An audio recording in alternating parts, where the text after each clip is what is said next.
And that's all I needed to do. Like, I don't wish them bad. I wish GiddyFia well in and out of this house. I wish Rachel very well with everything that she will be able to get for herself in and out of this house. Bryann, the same thing. But I will not have anything to do with them because I do not respect their standard of competition, of living. I cannot trust them. Hello everyone, welcome back to my YouTube channel. To our returning subscribers, I want to say a very big thank you. If you're just joining me for the very first time, thank you so much. Please, if you have not subscribed to my channel, just hit the subscribe button, turn on your notification bells, and guess what guys, we're about to have a ride of a lifetime. Now I need you to follow my analogy on this video from the beginning to the end of this video, right? It's quite an intriguing one, and I'd like you to understand what is happening between Hermes, Bryann, GiddyFia, and of course Adekunle, which does not also exonerate Rachel. Now, here we see Hermes telling, Adekunle that he will never speak with GiddyFia anymore, even though he wishes him all the best, wishes Rachel all the best and all of that. He will never speak with GiddyFia anymore. For GiddyFia, I'm really still disappointed. I don't think we'll have a friendship outside of this house because I believe so much in loyalty. Hermes. I know we won't, bro. I promise you. Hermes, my diary session. I promise you. I know my diary session. I love that guy. My diary session with GiddyFia. But or rather, my diary session about GiddyFia. Now, how did this start? Remember that just moments before that time they started having this conversation, right? We saw Hermes switch Adekunle for Bryann, right? So he saved Adekunle from being up for possible eviction on Sunday, and of course he replaced Adekunle with Bryann. But first, it is time for the veto power, save and replace. You must state clearly whom you would like to save among the nominated housemates. I save Adekunle replaced with Bryann. Now, why did he do that, right? Hermes is saying that there was a particular task that they carried out a few days before the nomination. It was the pocket task, right? And of course, it was split into teams. So in each team, they had the first round, second round, and all of that. And then, while his own team, Hermes, which also had Adekunle and Elo Swags there, right? Adekunle, Elo Swags, and of course, Hermes and some other people were in the same team. And they were presenting their business pitch. And while they were doing that, Rachel and GiddyFia were laughing, okay? Then, of course, Hermes also saw Bryann laughing. Now, after the whole task, right, Hermes' team did not win because people would have said, yes, they had a fantastic pitch, but of course, the fact that Adekunle was the only person talking did not make the whole team involved, the whole teammates involved in the presentation.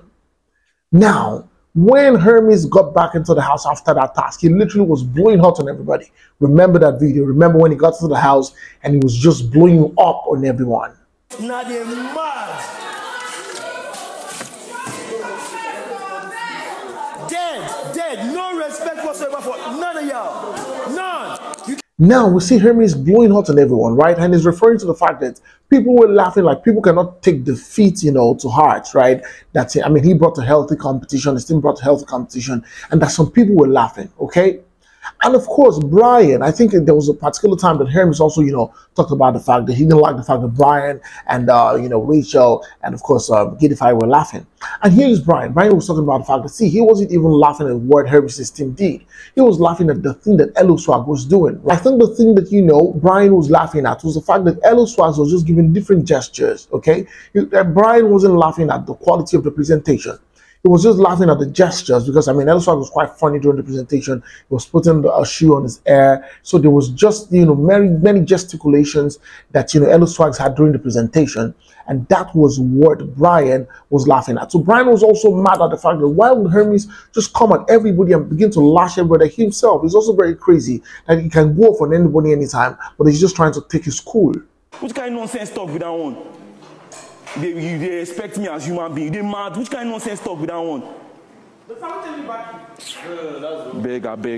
Beg. So now Hermes, having found the opportunity, right, to put a Bryann for eviction, even in the diary, he mentioned Bryann straight up, like, Bryann is one of the people who wants to put up for possible nomination and eviction. And then when Big Brother was going to announce the people of possible evictions, Bryann's name was not mentioned. Rachel, Cheesy, Adekunle, Elo Swag, Fina. So when the veto power came into play, we were told Hermes choose one person to save and of course replace the person with another housemate that is sitting. And of course, Hermes took no hesitation, rather. He just stood up, saved Adekunle and replaced him with Bryann. I saved Adekunle, replaced with Bryann. So now we see Bryann in the conversation with one of the housemates saying they see, I think the reason why Hermes nominated me or swapped me with Adekunle is not anything strategic. It doesn't have anything to do with strategy.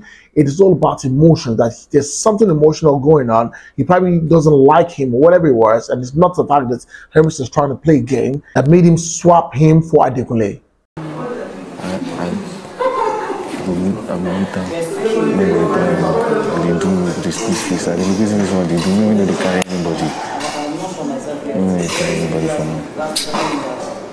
So here we see Hermes telling Adekunle that the fact that these people, right, were laughing while he was, his team were having the task and all of that is the reason why he literally swapped Adekunle for Bryann. You understand what I'm talking about?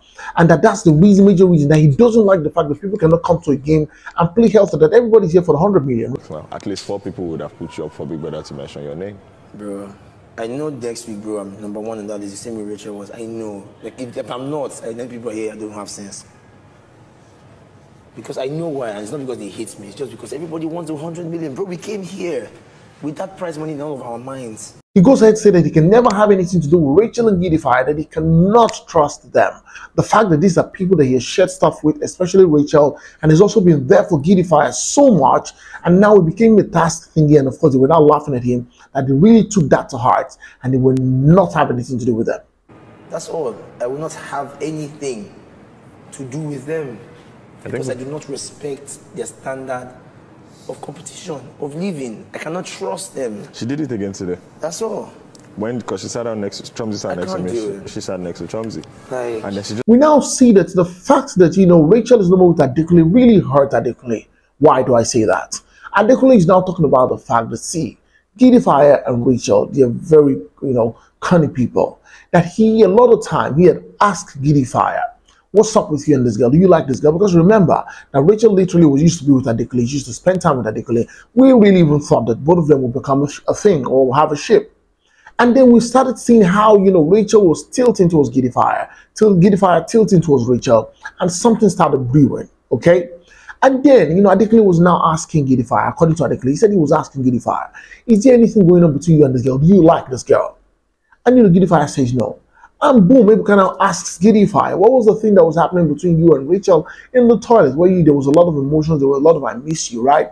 And at that point, Adekunle literally just stepped back from Rachel, stepped back from GiddyFia. If Adekunle said, you know what, GiddyFia stopped calling him Adekunle, started calling him the barbecue man. Chose. Since we were upstairs. He chose. Since we were upstairs. He chose, and I wasn't. I said, Alpha, do you like this girl? And his response to me was no, all the time. How then? Do you know that this past week, he couldn't call me Adekunle? It was always barbecue man. We're going to get to see how this plays out in the long run. And that's it on this video. Thank you so much, guys, for watching. Please, if you have not subscribed to my channel, just hit the subscribe button, turn on notification bells, and guess what? You get notified whenever I post a video. Go on all social media platforms on Facebook, on Instagram, on Twitter, and of course on TikTok, and follow me at Olufemi. Until next time I come away again very soon, it's bye for now.